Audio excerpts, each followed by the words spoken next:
So my grandmother once told me that she believes that the average girl begins to plan her wedding at the age of 7. Tells me she picks the colors and the cake first. That by the age of 10, she knows the time and the location. By 17, she's already chosen a gown and a maid of honor. By 22, she's waiting for somebody who doesn't break out in hives when they hear the word commitment. Someone who doesn't smell like a Band-Aid drenched and lonely. Someone who is more than a temporary solution to the empty side of the bed. Someone that'll hold her hand like it's the only one that they've ever seen. To be honest, I don't know what tuxedo I'll be wearing.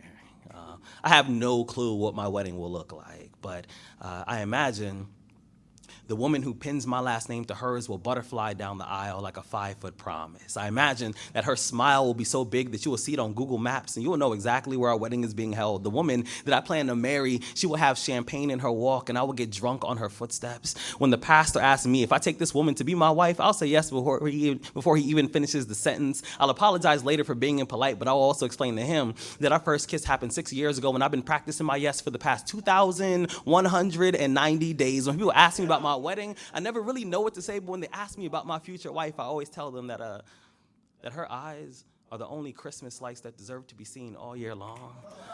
I tell them that if I could, I would shapeshift into the first thing she thinks about in the morning just to make sure no matter where I am in the world, I will always wake up next to her. I tell them she has a walk that can make an atheist believe in God just long enough to say, God damn.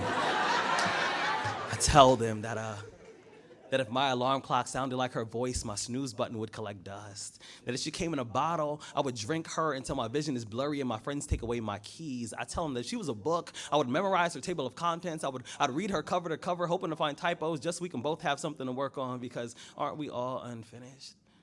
Don't we all need a little editing? Aren't we all waiting to be read by someone praying that will tell us that we make sense? She don't always make sense. But her imperfections are the things I love about her the most. I don't know when I'll be married. I don't know where I'll be married, but I do know this. Whenever I'm asked to describe my future wife, I do so as best as I can. And every single time, she sounds a lot like you. Thank you.